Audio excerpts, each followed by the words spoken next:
tenho uma missão bem difícil, durante 52 minutos, expor a doutrina da Trindade, como nós encontramos ela na Sagrada Escritura e como ela foi consagrada nos credos antigos, nas confissões de fé da Reforma. Eu não vou esgotar o assunto aqui, então você deve entender esse ponto.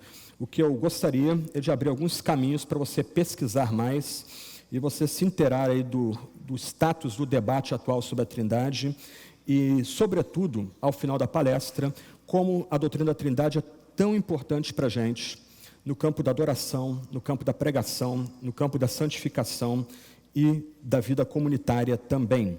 Uma questão introdutória, antes de entrar propriamente na matéria em si, é lembrar que Deus se revela. Esse é um ponto importantíssimo para a fé cristã. Deus toma a iniciativa de se revelar a nós. Deus se dirige a seres humanos. E Deus se dirige aos seres humanos, apelando ao intelecto desses seres humanos, se comunicando com palavras que os seres humanos podem entender. Para lembrar da famosa e bonita imagem de João Calvino, nas Institutas, Deus é como uma mamãe ou uma babá que, na sua condescendência, se abaixa para falar com o filhote, com a criança, e usa palavras muito simples, de tal forma que aquela criança entenda o que essa mamãe, o que essa babá quer comunicar. A revelação de Deus é exatamente isso. Deus, na sua condescendência, escolhe palavras e imagens que sejam adaptadas ao nosso intelecto fraco, à nossa mente entenebrecida pelo pecado, ao nosso coração ainda carregado de vaidade.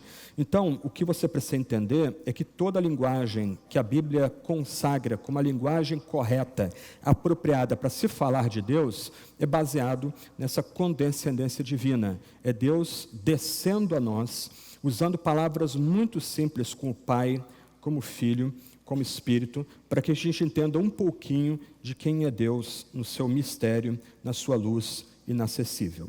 Um ponto, então, importante para nós começarmos aqui, é afirmarmos a unidade de Deus, que é infinito e pessoal. E, desde o começo, a Sagrada Escritura afirma que Deus existe. Esse é um ponto importante aqui. A Bíblia não usa provas para argumentar que Deus é uma plausibilidade ou Deus é uma possibilidade. A Sagrada Escritura já pressupõe que existe Deus e esse Deus é um. Não há outra divindade ao lado dele. Todo o relato de Gênesis, capítulo 1 e capítulo 2, é estruturado a partir dessa ideia. No princípio, Deus criou os céus e a terra. No princípio, Deus. Não há, da parte do autor de Gênesis, nenhuma noção de argumentar que esse Deus é plausível e que somente por conta da plausibilidade de Deus o mundo pode ser explicado. Não, de jeito nenhum. O autor canônico, inspirado pelo Espírito, já pressupõe que Deus existe, esse Deus é uno e esse Deus é o Criador de todas as coisas. Há uma completa distinção, uma distinção radical entre o Criador e a criatura no capítulo introdutório, no capítulo 1 da Sagrada Escritura. Então, a Bíblia, ela já afirma que Deus existe e que Deus requer fé daquele que se aproxima dele. E um ponto importante, que é enfatizado em toda a Sagrada Escritura, no Antigo Testamento, mas também no Novo Testamento, é que o povo da aliança é chamado a adorar apenas a esse único Deus. Somente esse único Deus, Yahvé, é digno de ser adorado, é digno de culto. A gente aprende isso em Deuteronômio capítulo 6, verso 4, quando numa profissão de fé, todo o povo da aliança é chamado a colocar sua fé no Senhor Deus, no único Senhor Deus. Ouve Israel, o Senhor nosso Deus é o único Senhor. Em outras palavras, em todas as páginas da Sagrada Escritura é afirmado claramente que Deus é um. Não há outras deidades ao lado de Deus, não há outras divindades abaixo de Deus. Não, só há um único Deus, e esse Deus é o Criador, esse Deus é o Redentor, esse Deus é que sustenta toda a criação.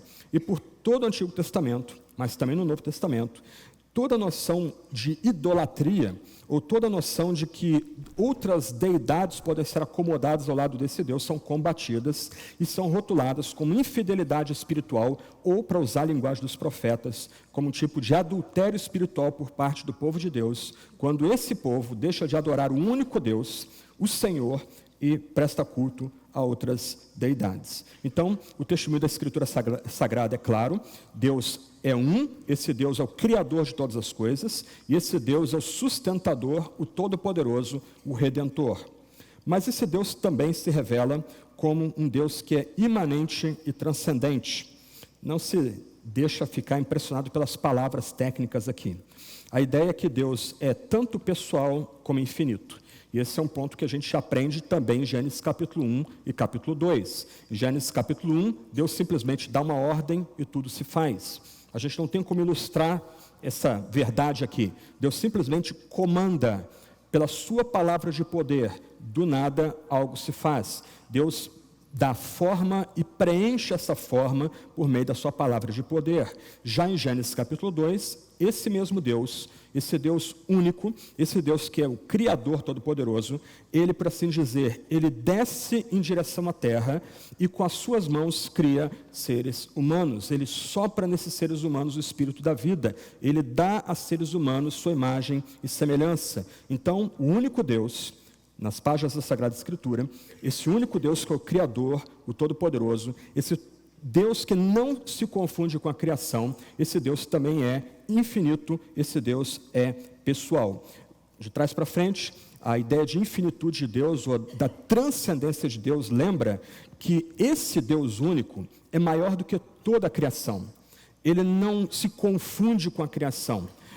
Para usar um dito famoso de um teólogo do século XX, nós temos duas elipses que podem se tocar, mas não se cruzam.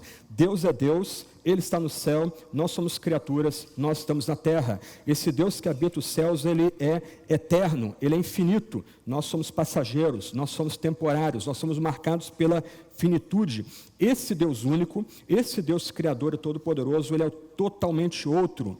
Ele está no céu, nós estamos na terra. Deus é o Criador, mas Deus não é contido pela criação. Antes, Deus é muito maior do que toda a criação. Pensa na Via Láctea. A Via Láctea tem mais ou menos 100 mil anos-luz de tamanho, e nós temos pelo menos 10 outras galáxias que são maiores até do que a própria Via Láctea. O Deus Criador é maior do que todas essas galáxias juntas. Ele está muito acima de toda a criação. Por isso, a gente lembra em Eclesiastes que a gente tem que tomar cuidado com as palavras que a gente profere na presença desse Deus. Ele é o Deus infinito, Ele é o Deus transcendente, Ele é o Deus que está muito acima da criação, Ele não se confunde com a coisa criada. Mas esse Deus, Ele é pessoal, Ele é imanente, Ele participa da criação. Ele que está acima do tempo, acima do espaço, Ele entra no tempo e no espaço, Ele age na história, Ele se relaciona com seres pessoais que Ele mesmo criou. Ele se comunica com esses seres pessoais, Ele recebe comunicação desses seres pessoais que foram criados à sua imagem e à sua semelhança. Então a Sagrada Escritura, ela afirma claramente que Deus é um único Deus. Esse Deus é o Criador de todas as coisas, esse Deus sustenta todas as suas coisas com todo o seu poder, esse Deus é infinito, esse Deus está acima e além da criação, esse Deus também é pessoal, ele interage com a criação. Ou, usando a linguagem técnica, esse Deus é transcendente, mas também imanente. Eu não sei se você consegue visualizar o ponto aqui. Um Deus que existe além do tempo e do espaço, um Deus que criou o tempo, que criou energia, matéria, esse Deus que existia antes que tudo mais viesse à criação, esse Deus criou seres humanos e interage pessoalmente com esses seres humanos. Então esse é um ponto importantíssimo que a gente precisa fixar antes da gente avançar e tratar então desse Deus que é um, mas também é três. Esse Deus, então, que é infinito e pessoal, esse Deus que é uno, Ele se revela como Pai, Filho e Espírito Santo. E a gente consegue ter essa apreciação completa quando nós consideramos o que o Novo Testamento diz também a respeito desse único Deus. E esse Deus, que é Pai, Filho e Espírito Santo, Ele transborda em amor. Esse Deus que é Pai, Filho e Espírito Santo existe desde antes da fundação do mundo, desde antes da fundação do tempo e do espaço, como uma comunidade santa de amor. Esse Deus existe como Pai, Filho e Espírito como a amizade, como um amor, como uma aliança toda autossuficiente. Nada precisava lhe ser acrescentado. Era um Deus que tinha tudo que Ele precisa para que toda a criação, para todo o universo dê glória a si, mas Ele não precisava de nada, de ser acrescido em nada. Esse Deus é amor. E em 1 João capítulo 4, versos 7 a 19, nós temos o apóstolo fazendo essa afirmação: Deus é amor, que não é uma afirmação de um atributo principal em Deus, mas é uma afirmação trinitária. Deus só pode ser amor se Ele for Pai, Filho e Espírito Santo. Ou colocando de outra forma, por Deus ser Pai, Filho e Espírito, Deus é um Deus de amor, o Deus que se revela na Escritura, o Deus que vem a nós a sua revelação na Escritura, é um Deus de amor. 1 João capítulo 4, versos 7 até 19. Amados, amemo-nos uns aos outros, porque o amor é de Deus, e todo aquele que ama é nascido de Deus e conhece a Deus. Aquele que não ama não conhece a Deus, porque Deus é amor. O amor de Deus para conosco manifestou-se no fato de Deus ter enviado o seu Filho unigênito ao mundo para que vivamos por meio dele. Nisto está o amor. Não fomos nós que amamos a Deus, mas foi Ele que nos amou e enviou o seu Filho como propiciação pelos nossos pecados. Amados, se Deus nos amou assim, nós também devemos amar uns aos outros. Ninguém jamais viu a Deus. Se amamos uns aos outros, Deus permanece em nós e seu amor é em nós aperfeiçoado. Assim, sabemos que permanecemos nele e ele em nós, por ele nos haver dado do seu Espírito. E nós temos visto e testemunhado que o Pai enviou seu Filho como Salvador do mundo. Todo aquele que confessa que Jesus é o Filho de Deus, Deus permanece nele e ele em Deus. E conhecemos o amor que Deus tem por nós e cremos nesse amor. Deus é amor. Quem permanece no amor, permanece em Deus e Deus nele. Nisto o amor é aperfeiçoado em nós, para que tenhamos confiança no dia do juízo, pois assim como ele é, nós também somos desse mundo. No amor não há medo, pelo contrário, o perfeito amor elimina o medo, pois o medo implica castigo, e quem tem medo não está aperfeiçoado no amor. Nós amamos porque ele nos amou primeiro. Leituras superficiais do texto nos induzem a supor que João está querendo nos ensinar que o amor seria o principal atributo divino. Mas nós temos um problema. Esse Deus uno é um Deus que existe em simplicidade. Se Deus é um ser simples, não há como fazer uma hierarquia de atributos divinos. Soberania sendo mais importante do que outros atributos, ou no caso aqui o amor sendo mais importante do que outros atributos. Sendo Deus um ser simples, todos os seus atributos são igualmente importantes. Porque a santidade de Deus é amorosa, nós não somos consumidos. Porque o amor de Deus é santo, nós podemos confiar que esse amor é constante, esse amor permanece sobre nós. Então João não está querendo nos ensinar aqui que esse amor divino seria o principal atributo de Deus. Na verdade, quando João faz a declaração, e é repetido algumas vezes nesse texto, Deus é amor, o que o apóstolo quer nos ensinar é que Deus só pode ser amor se ele for Pai, Filho e Espírito. É isso que a passagem diz. Por Deus ser amor, ele envia seu Filho unigênito. O amor de Deus está no fato de que o Filho é enviado como propiciação. O apóstolo aqui usa a palavra técnica mais importante para nos ensinar o que Cristo fez na cruz de vergonha e dor, para mostrar que Deus é amor. O Filho foi enviado para quê? Para, por assim dizer, cobrir os nossos pecados na presença de Deus, de tal forma que aquele que era contra nós, aquele que odiava o nosso pecado, passa a nos amar, porque o nosso pecado foi coberto pelo sacrifício propiciatório de Jesus Cristo. E no verso 13, como é que a gente sabe que a gente vive no amor? Como é que a gente consegue amar uns aos outros na congregação? Porque o Espírito Santo foi derramado, foi dado para esse mesmo povo, e dessa forma esse povo pode se amar. E quem não ama não conhece esse Deus que é Pai, Filho e Espírito, esse Deus que é amor eterno. Então, um ponto importantíssimo para nós, quando nós refletimos sobre Trindade, é lembrar que Deus é amor é outra declaração a respeito, uma declaração similar a que Deus é Pai, Filho e Espírito. Porque Deus é um ser trino, ele ama em si mesmo, ele tem amor em si mesmo, e esse amor transborda para incluir nessa aliança pecadores como nós. Agostinho de Hipona, o grande pai da igreja, ele viveu entre 354 e 430, ele tentou ilustrar o dogma trinitariano. E ele é absolutamente brilhante. Eu só vou citar alguns pontos aqui, não tenho como desenvolver o argumento principal dele, mas muitas vezes na igreja local nós queremos usar elementos da criação para ilustrar o mistério da Trindade. Isso é uma impossibilidade, porque não foi a criação que foi criada à imagem e semelhança divina. Na verdade, as ilustrações que comumente são usadas em nossas comunidades, até mesmo em seminários teológicos para ilustrar Deus, né, a água, o sol, o calor do sol, os raios do sol, geralmente são heréticas. Elas acabam induzindo aquele que ouve essas ilustrações a abraçar visões heréticas a respeito de quem Deus é, como modalismo, sabelianismo e outras heresias da antiguidade. Mas Agostinho, ele entende que se Deus criou o homem à sua imagem e semelhança, ou criou o ser humano à sua imagem e semelhança, é no ser humano que deve se buscar ilustrações a respeito de quem é Deus.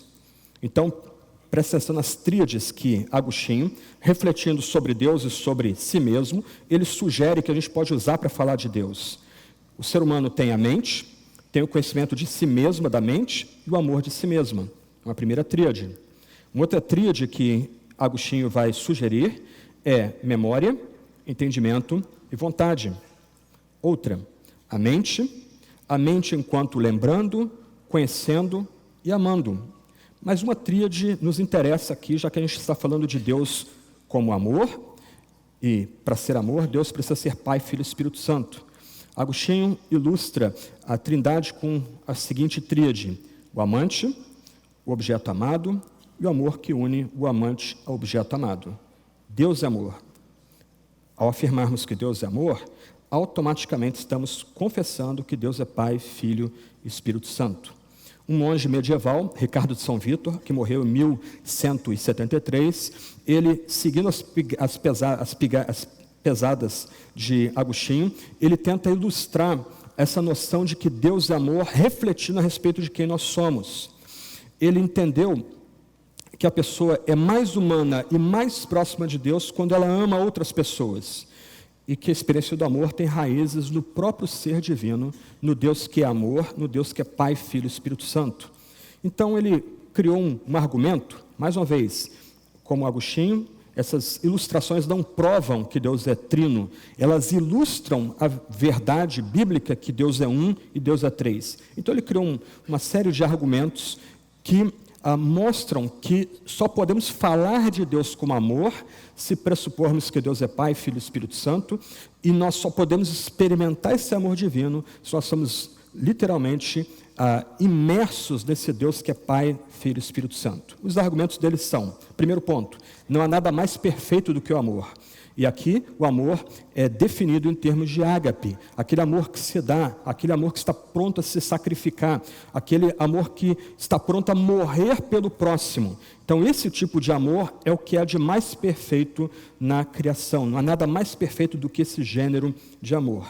Se Deus possui a plenitude de tudo que é bom, segundo o argumento, e Ele é perfeito, Deus possui a plenitude desse amor. Esse amor que transborda, esse amor que se dá, esse amor que se entrega. Terceiro ponto, se Deus é a perfeição do amor, o homem, sendo criado conforme a imagem de Deus, deve refletir essa perfeição o máximo possível. E se você acompanhou a leitura de 1 João capítulo 4, Ricardo de São Vítor está muito próximo da passagem que nós lemos aqui. Quarto argumento, por isso, crescer na experiência do amor é crescer em direção à imagem de Deus e tornar-se mais unido com Ele. Quinto argumento, todavia, o exercício do amor exige outra pessoa. Presta atenção, ninguém tem amor para si mesmo. O amor precisa ser direcionado a outra pessoa para que se constitua em verdadeiro amor. Onde existe apenas uma pessoa, não existe amor, o amor como definido anteriormente. Sexto argumento, se Deus é amor, não pode existir solitariamente, não pode ser um Deus uno. Lembra? Deus é amor. Nós sabemos que Deus é amor porque Ele enviou seu Filho como propiciação pelos nossos pecados. Como a gente experimenta esse amor? O Espírito Santo nos foi dado e por isso a gente pode amar a Deus e amar o próximo. Sétimo argumento. Um Deus que não tem alguém com igual dignidade com quem possa compartilhar plenamente o seu amor, não pode ser um Deus plenamente realizado.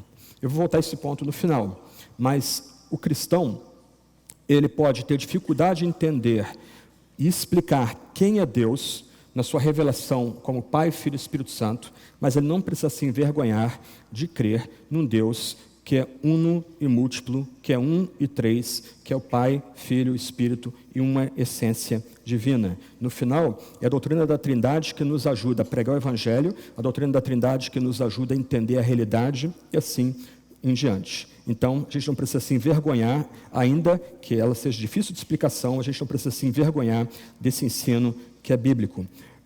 A natureza pessoal e amorosa de Deus exige que Deus seja trino. O Deus que desde toda a eternidade é um Deus de amor, é amor porque existe eternamente numa relação plena de amor. Então, Ricardo São Vítor, usando a afirmação bíblica de que Deus é amor, ele desenvolve essa noção para mostrar para a gente que Deus só pode ser amor se esse Deus uno existir numa trindade santa, em três pessoas que dão e compartilham amor umas com as outras. Então, antes que houvesse qualquer ser criado, antes que Deus chamasse a existência céus e terra, Deus já existia como um Deus de amor, Pai, Filho e Espírito, e a gente pode afirmar positivamente que essa trindade é uma comunhão de amor, é uma trindade de amor. Nunca houve um tempo que o Pai não tivesse o Filho. Nunca houve um tempo que o Filho não fosse eterno e não tivesse chamado Pai. Nunca houve um tempo que o Pai e o Filho não tivessem o amor, o Espírito, como vínculo de amor entre o Pai e o Filho. Nunca houve um tempo em que Deus não existiu sem existir como Pai, Filho e Espírito, todo satisfeito em si, todo contente em si, todo amoroso em si mesmo. Logo, não havia da parte de Deus nenhuma necessidade de acrescentar nada a si ou criar nada fora de si para que houvesse relacionamento e amor mútuo no próprio Deus. Deus é revelado à Escritura como autossuficiente ou todo suficiente. Então, em versões populares, por exemplo, eu já li materiais desse gênero, pessoas, por exemplo, para justificar grupos pequenos na igreja, vão dizer que Deus estava sozinho antes da fundação do mundo, antes da criação do tempo, antes da criação do gênero humano, e Deus cria o gênero humano porque Deus estava sozinho e precisava de comunhão com o gênero humano. Tá? Essas noções são absurdas e são heréticas, e têm que ser literalmente empurradas para fora da comunidade cristã. Deus é amor. Deus já existia como amor desde toda a eternidade. Deus é amor em si mesmo, existindo como Pai, Filho e Espírito. Deus não precisaria agregar nada a si mesmo. Deus não tem nenhuma necessidade de criar nada fora de si para acrescentar algo a si.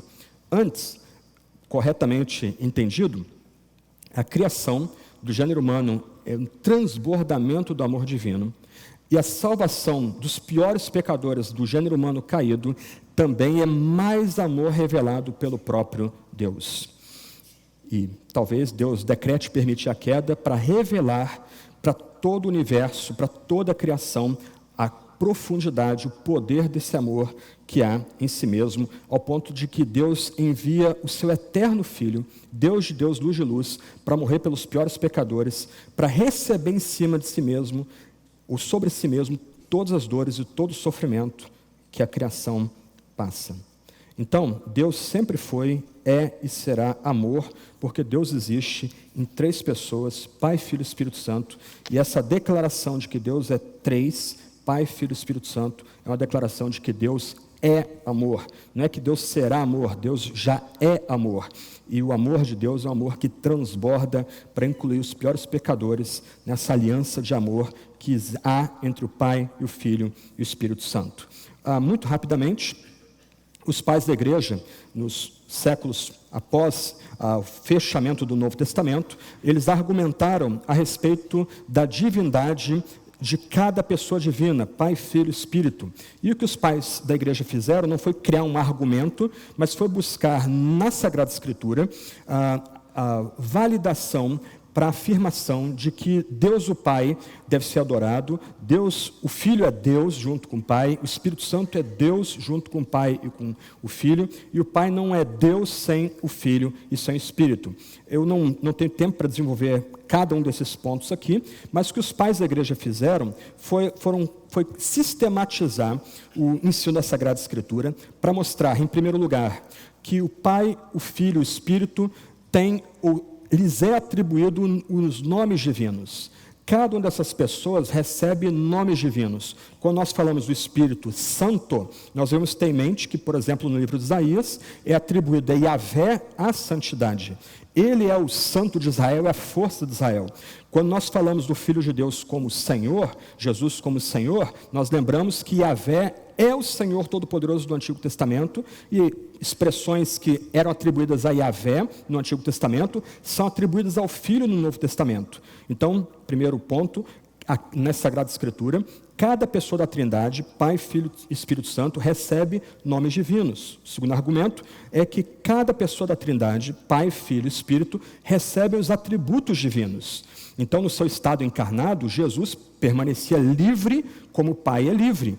Quando ele está no barco, no mar da Galileia, no meio da tormenta, Jesus livremente dorme, livremente acorda, sem nenhuma pressão externa, e na sua liberdade ele manda cessar a tempestade. Jesus, sendo livre, como o Pai é livre, como o Espírito é livre, ele usa seus atributos incomunicáveis quando ele quer, segundo a sua própria vontade. O Espírito Santo é criador na Sagrada Escritura. O Espírito Santo é atribuído poder a ele na Sagrada Escritura. Então, o Pai, o Filho e o Espírito, eles compartilham os atributos divinos. Muitas vezes, o nível mais popular em nossas igrejas locais, nós achamos que só Deus, o Pai, tem os atributos divinos. Mas, biblicamente, o Pai, o Filho e o Espírito compartilham desses mesmos atributos. A cada pessoa da Trindade faz as obras próprias de Deus. O Pai, o Filho e o Espírito são o único Deus Criador. O Pai, o Filho e o Espírito são o Deus Redentor, o Deus Salvador. O Pai, o Filho e o Espírito são o Deus, ou é Deus, que conduz a história para o seu fim e para o triunfo da graça na volta gloriosa de Cristo. Então, a cada pessoa são atribuídas as obras de Deus. As obras externas da Trindade são obras de cada pessoa da Trindade. Alguém pode pensar, poxa, mas eu aprendi na igreja que o Pai é o Criador, o Filho é o Salvador, o Espírito Santo é o Santificador. Isso é parte da verdade. Eu vou voltar a esse ponto mais adiante, no meu último ponto daqui a pouco. E, finalmente, cada pessoa é digna de louvor. O Pai, o Filho e o Espírito são igualmente adorados na Sagrada Escritura.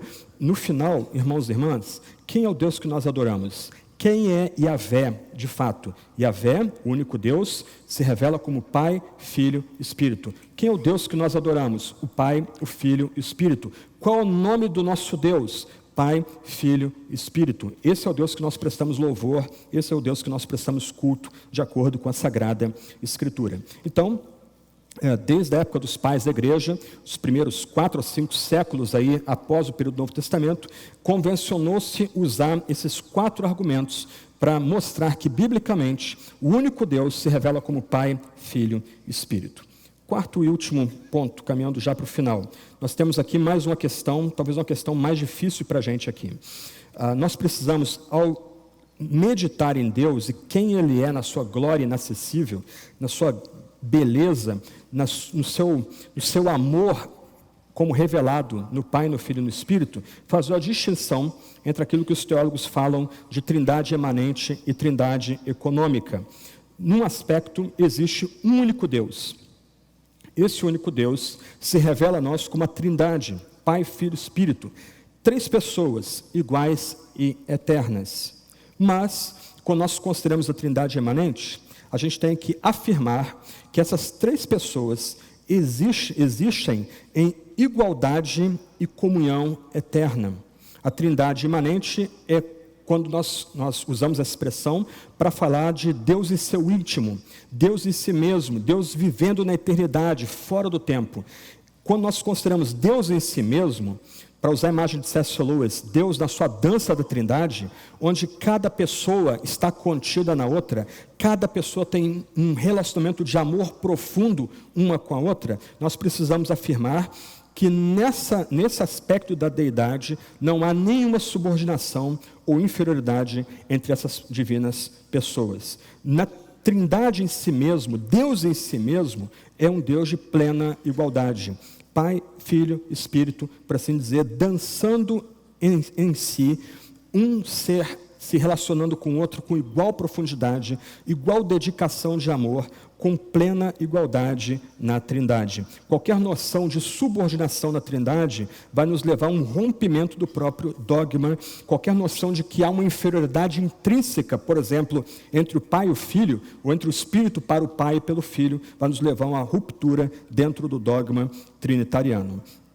Então, no ser de Deus sempre houve e há igualdade, e esse tem sido o ensino desde os primórdios da igreja cristã. Basta, por exemplo, ler Atanásio, Basílio de Cesareia, Gregório de Nazianzo, Gregório de Nissa, Agostinho de Hipona, João Calvino. Todos esses teólogos, quando pensam em Deus em si mesmo, Deus na sua imanência, Deus na sua eternidade, eles vão afirmar que há uma plena igualdade entre as pessoas da Trindade. Assim como a gente não pode hierarquizar os atributos divinos, posto que Deus é simples, é indivisível, a gente também tem que rejeitar toda a ideia de subordinação no próprio ser de Deus, já que Deus é simples, já que Deus é indivisível, a essência divina não pode ser hierarquizada em si mesma. Então esse é um aspecto importante do ensino. No final, as distinções trinitarianas não são baseadas em obras ou poder, mas são baseadas em relacionamento. Deus é amor porque desde toda a eternidade o Pai eternamente comunicou amor ao Filho, o Filho recebeu o amor do Pai desde toda a eternidade e o Espírito Santo se tornou o vínculo comum de amor entre o Pai e o Filho desde toda a eternidade. Cada pessoa da deidade comunicando amor um à outra. Aliás, algumas pessoas vão dizer, quando nós lembramos a primeira pergunta e resposta do Catecismo Menor de Westminster, o fim principal do homem é glorificar a Deus e desfrutá-lo para sempre. Algumas pessoas vão objetar, puxa, mas espera aí, Deus é um Deus egoísta se ele busca a sua própria glória. Eu vou desenvolver esse ponto na quinta-feira à noite, mas por hora eu diria o seguinte: Deus tem o direito de exigir toda a glória para si, porque Ele é o único, Ele é o Criador, Ele é o Todo-Poderoso. Mas do outro lado, cada pessoa da Trindade comunica glória uma à outra, desde toda a eternidade. O prazer do Pai é que o Filho e o Espírito recebam glória. O prazer do Filho, e por isso ele assume a natureza humana, é que o Pai receba toda a glória. E como a gente aprende de João, o Pai vai receber toda a glória na propiciação que o Filho faz dos nossos pecados na cruz. Na morte dolorosa do Filho é que o Pai recebe toda a glória.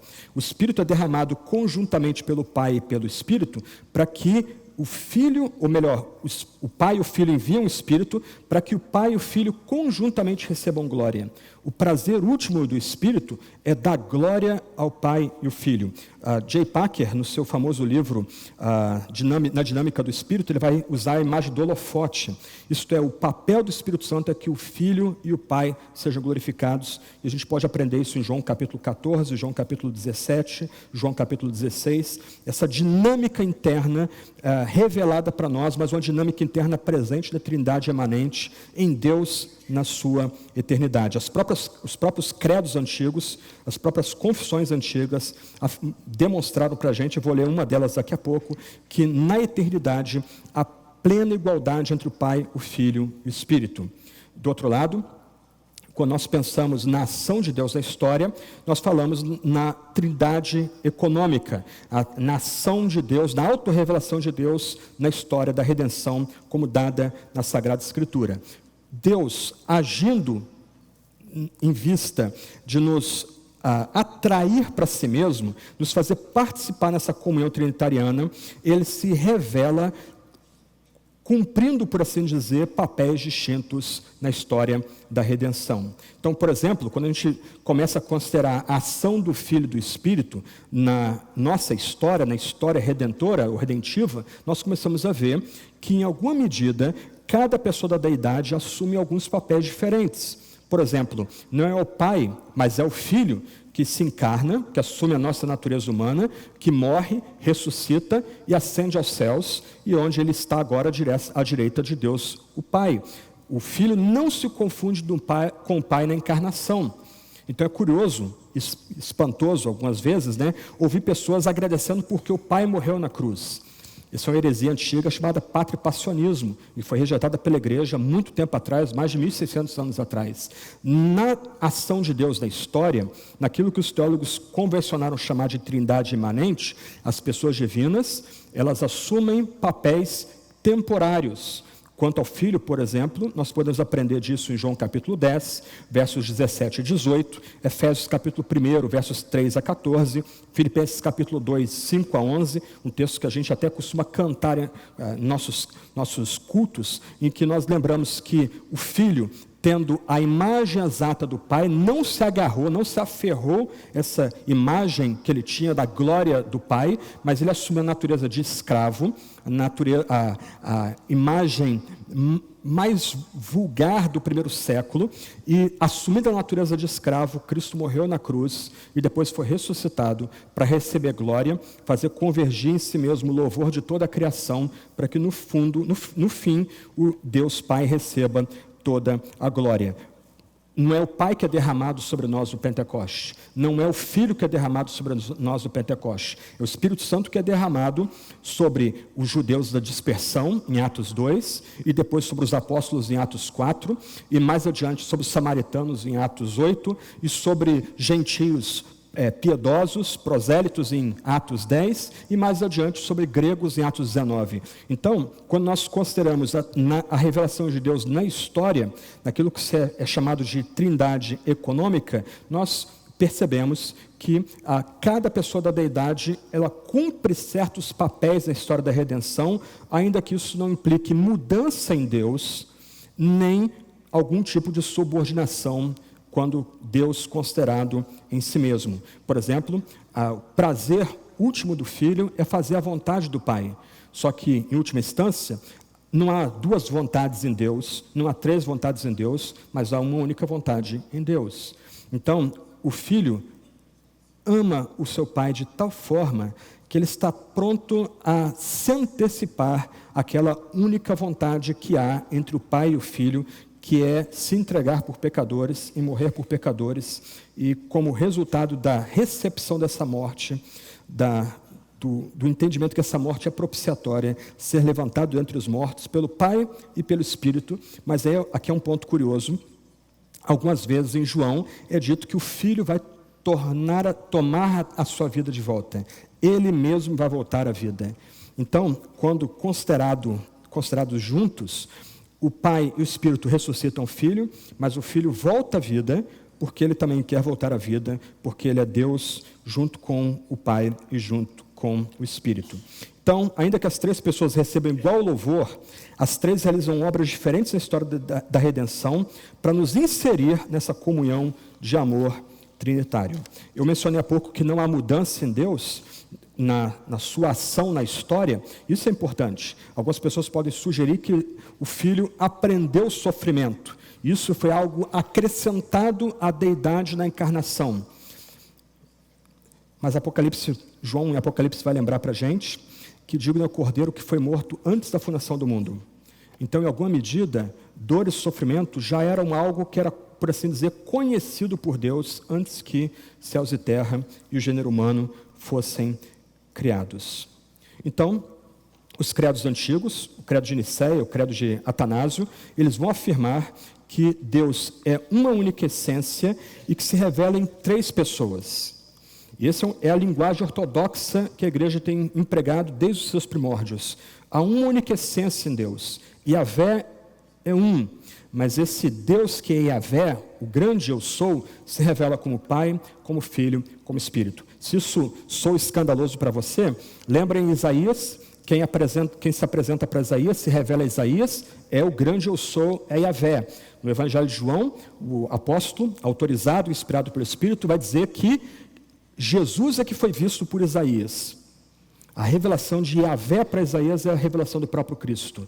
Do outro lado, em Atos 28, é dito que o Espírito Santo é que apareceu para Isaías, então o próprio Espírito também é um com Deus. O Espírito é Yahvé, junto com o Pai, junto com o Filho e junto com na Trindade Santa. O Os credos antigos então afirmaram que há um só Deus em 3 pessoas distintas: o Pai, sem começo ou fim, o Filho gerado eternamente do Pai e o Espírito Santo que procede do Pai e do Filho. O credo de Atanásio diz o seguinte, presta atenção, ele é escandaloso, politicamente incorreto. Ele diz assim: todo aquele que quer ser salvo, antes de tudo deve professar a fé católica. Já no primeiro artigo, que é repetido mais adiante, no artigo 26, já é escandaloso para a gente.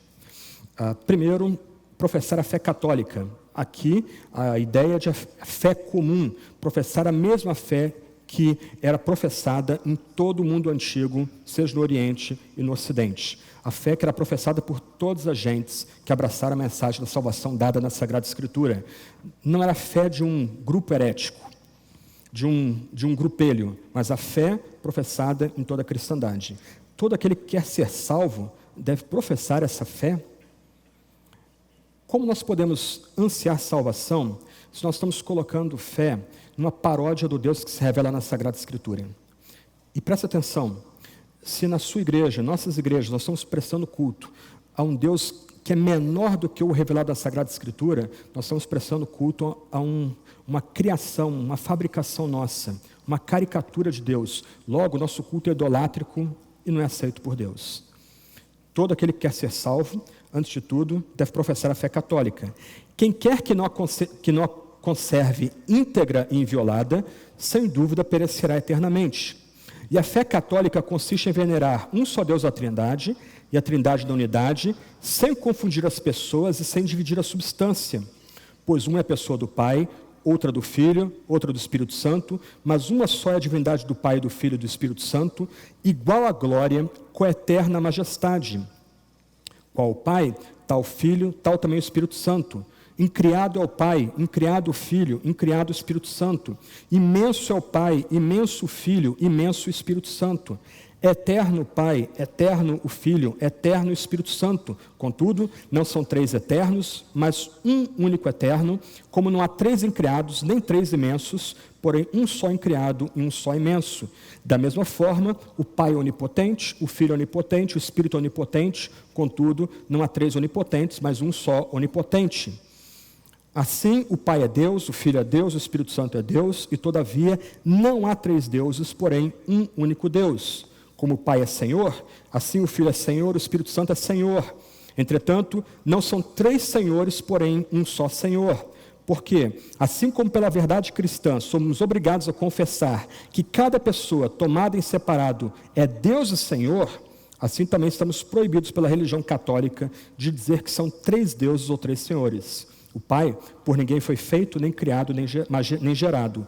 O Filho é só do Pai, não feito, nem criado, mas gerado. O Espírito Santo é do Pai e do Filho, não feito, nem criado, nem gerado, mas procedente.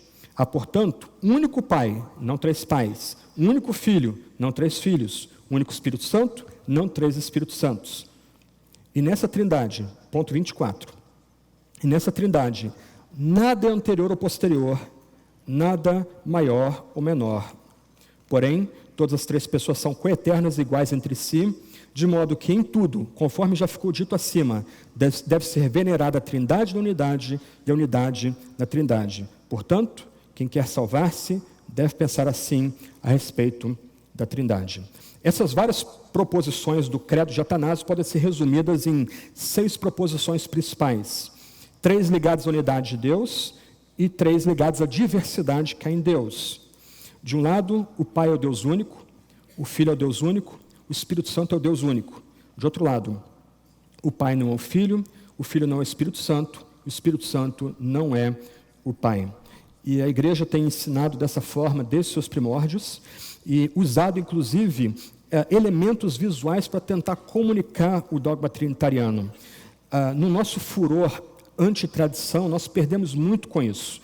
É muito interessante, curioso, visitar algumas igrejas pela Europa, guiando grupos de visita a esses locais, e quando a gente entra nessas igrejas góticas, uma das perguntas que se fazem é: O que são esses símbolos que se tem dentro dessas igrejas? Por exemplo, um símbolo comum para ilustrar a Trindade chamado escudo da Trindade. Um teólogo medieval chegou a pintar o cristão como um cavaleiro, uma imagem que vem de Efésios 6, carregando um escudo, e no seu escudo é gravado essas 6 declarações que você tem no quadro, que tratam da unidade de Deus e da revelação trina do próprio Deus.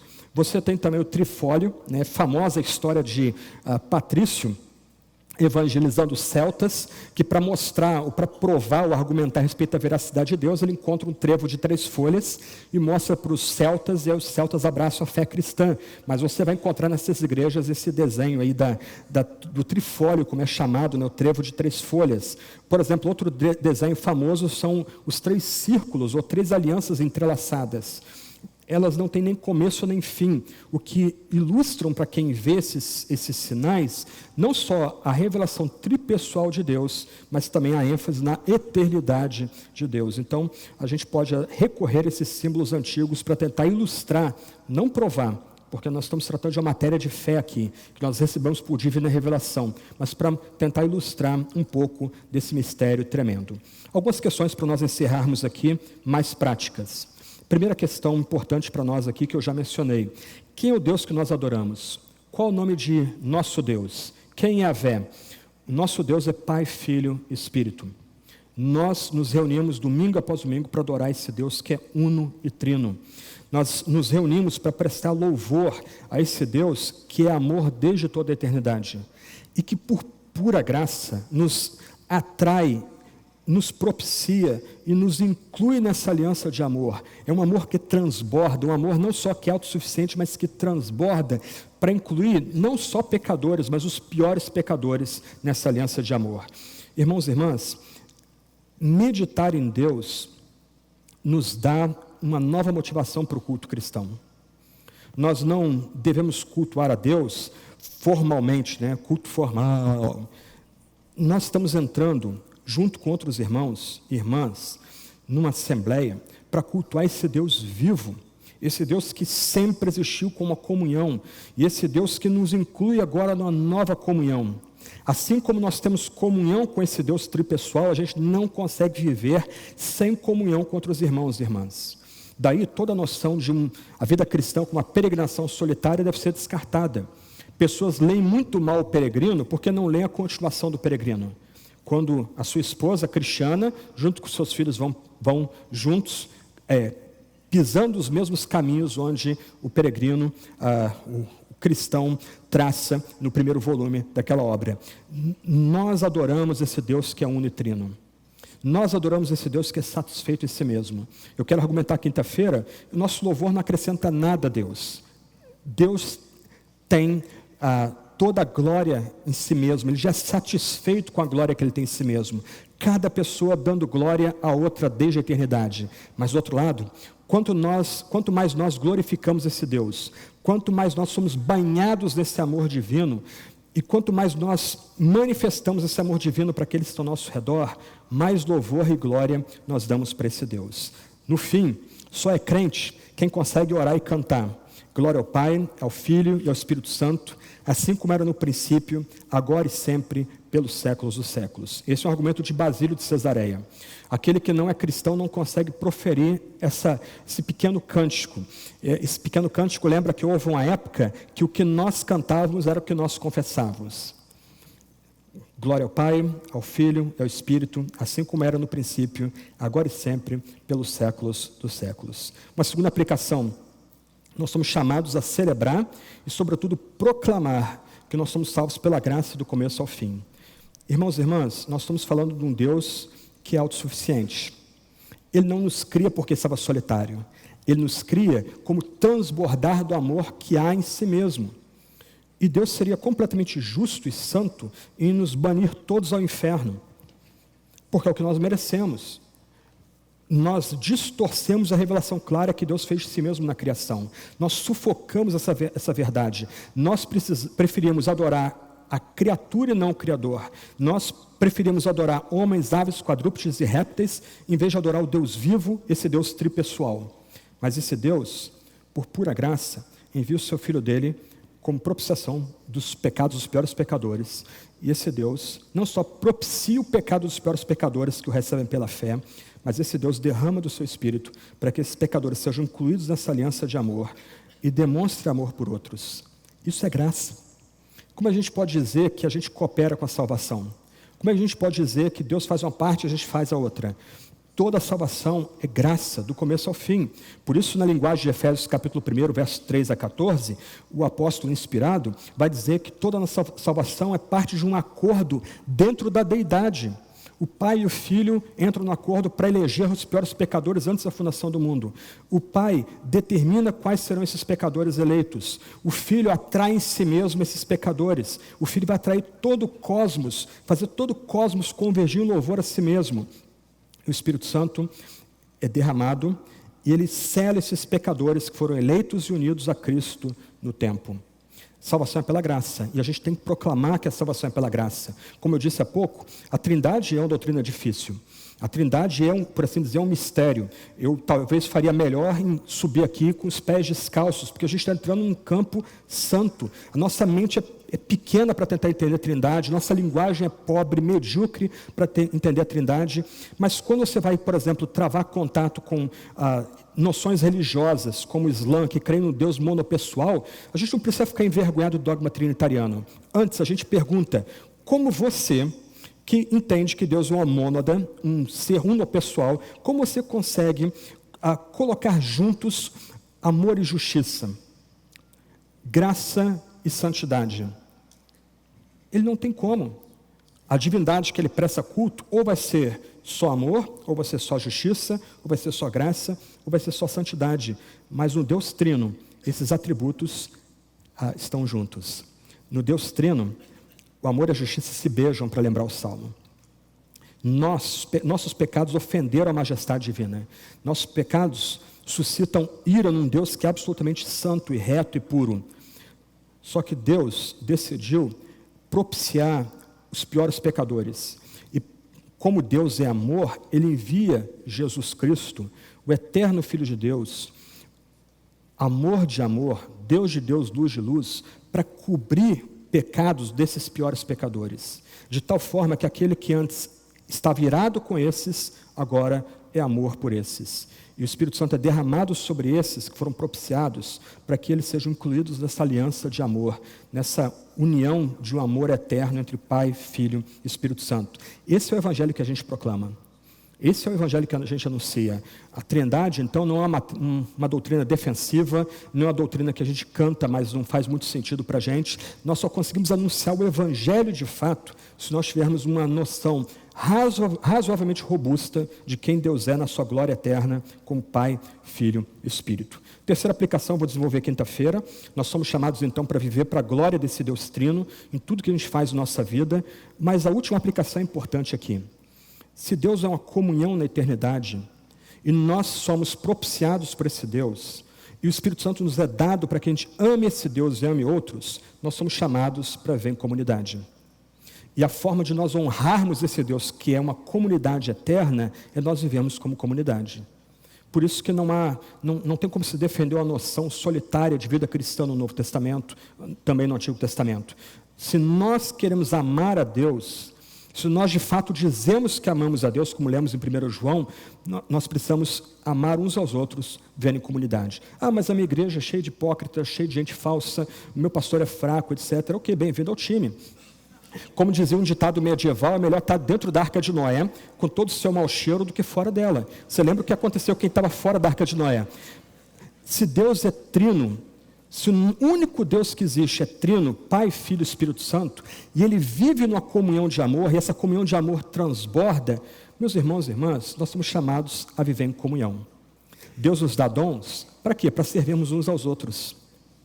Como Paulo vai dizer em Romanos capítulo 1, Deus nos dá dons para edificarmos uns aos outros. Não há noção no Novo Testamento do dom dado só para edificação pessoal. Então, na comunidade, numa comunidade que ama e adora esse Deus que é um e três, você tem a oportunidade de usar os seus dons para a edificação do próximo, e você vai ser edificado pelos dons do próximo. Nessa comunidade, você é chamado para viver em mútua submissão. É interessante em Efésios capítulo 5, quando Paulo fala da vida cheia do Espírito, ele vai mostrar que a vida cheia do Espírito é marcada por mútua submissão. Pastores e mestres não estão em hierarquia dentro da igreja. Nós não somos donos ou coronéis da igreja. Antes, a igreja está submissa aos seus obreiros, mas os seus obreiros devem buscar submissão, submeter também a comunidade. Há o que ser aprendido da comunidade por meio dos seus obreiros. Então, a igreja cristã que espelha o dogma trinitariano, ela vai ser uma comunidade de mútua submissão e de autodoação. Haverá amizades profundas dentro da igreja. Procura, talvez na livraria aqui que nós temos à nossa disposição, algum livro sobre amizade cristã. Você vai contar nos dedos livros sobre amizade cristã. Se Deus é um, e Ele sempre existiu como três, e Ele sempre foi amor, uma pessoa comunicando amor à outra, sempre houve amizade em Deus. Se esse amor transborda, nossas comunidades deverão espelhar amizade mútua e amizade profunda. Os nossos melhores amigos deverão ser os membros das nossas comunidades. É com eles que a gente poderia abrir o coração, sermos nós mesmos, pedir oração, orar por eles, ajudá-los. Se nós somos uma comunidade trinitariana, nós devemos experimentar amizades profundas dentro da igreja. E por fim, a gente deve lembrar que as comunidades cristãs não estão em competição entre si. Toda igreja verdadeiramente cristã, toda igreja que adora esse Deus uno e trino, elas são cooperadoras da expansão do reino desse Deus, um reino que já está presente, mas que virá em toda a sua glória quando o Filho voltar na eternidade. Possa Deus nos ajudar a meditar nessas grandes doutrinas. O ponto aqui é o seguinte: você não precisa ser um expert e, como Agostinho, levar 16 anos escrevendo um dogma da Trindade. Se Deus levantar alguns aqui que façam isso, excelente. Mas ainda que você tenha dificuldade, talvez, em concatenar as ideias, colocá-las todas juntas, você é chamado a crer e confessar. E você não pode ficar aquém disso. Talvez você diga: eu não entendo, mas você tem que dizer: eu creio, eu confesso, eu presto culto. O meu Deus, o meu único Deus é Pai, Filho e Espírito Santo. Eu queria encerrar lendo uma declaração que Gregório de Nazianzo, que viveu entre 329 e 390, escreveu e que lia para os seus catecúmenos da igreja de Constantinopla. Olha que linguagem bonita de um pastor se dirigindo àqueles que vão se batizar. Antes de todas as coisas, conservar-me esse bom depósito, pelo qual vivo e combato, com o qual quero morrer, que me faz suportar todos os males e desprezar todos os prazeres. Refiro-me à profissão de fé no Pai, no Filho e no Espírito Santo. Eu vou-la confio hoje. É por ela que daqui a pouco vou mergulhar-vos na água e vos tirar dela. Eu vou-la dou como companheira e dona de toda a vossa vida. Gente, olha que bonito. Dou-vos uma só divindade e poder, que existe um nos três, e que contém os três de maneira distinta. Divindade sem diferença de substância ou de natureza, sem grau superior que eleve ou grau inferior que rebaixe. A infinita connaturalidade de três infinitos. Cada um considerado em si mesmo é Deus todo inteiro. Deus os três considerados juntos. Nem comecei a pensar na unidade, e a Trindade me banha em seu esplendor. Nem comecei a pensar na Trindade, e a unidade toma conta de mim. Vamos orar?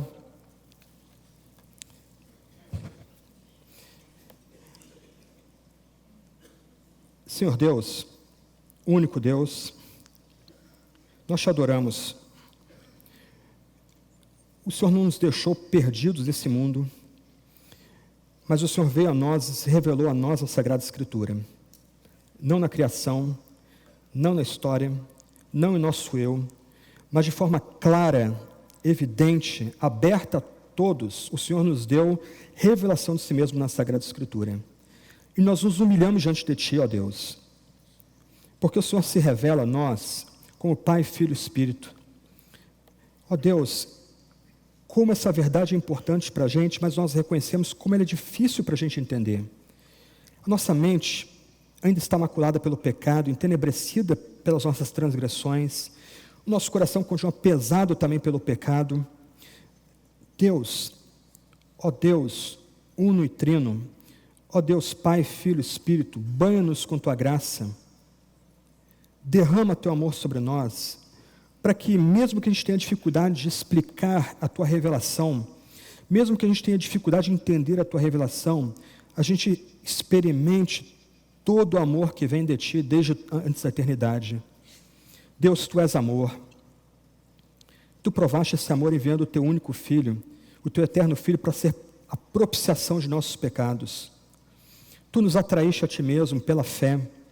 O Senhor nos banhou com teu Espírito. O Senhor agora nos ajuda a te amar e amar o próximo. Ó Deus amor, Deus uno e trino, Deus que existe de eternidade a eternidade como amor, Deus que é amor em si mesmo, Deus que é toda amizade em si mesmo.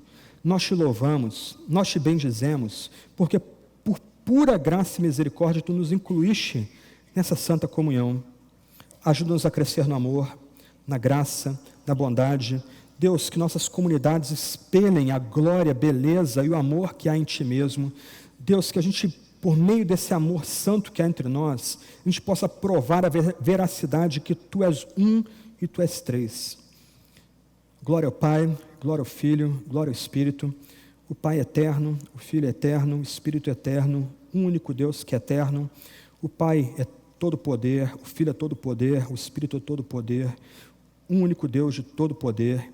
Adoramos o teu nome, louvamos o teu nome, nos regozijamos, nós temos alegria e prazer nesse nome. É nesse nome que oramos. Amém.